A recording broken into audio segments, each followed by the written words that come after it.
আমাদের একবারই যাওয়ার ইচ্ছা নেই, পৃথিবীটা সেই আগের মতোই রয়ে গেল। ম্যাজিক বাবা, এই আবার একটা খেতে হবে।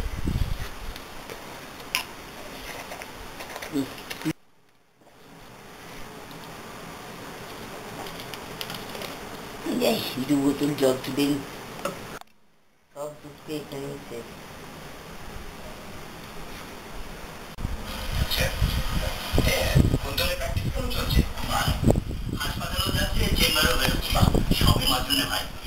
আমি ছাপোষা কারণে আমার তো সাধ্য ছিল না ছেলেকে বিলেত থেকে পাশ করিয়ে আনা। এটাই ভাবছি শুভ কাজটা তাড়াতাড়ি শেষ করে ফেলা যায়। কি বল? বেশ তো, আমাদের কোনো অসুবিধা নেই, তুমি যা ভালো মনে করো।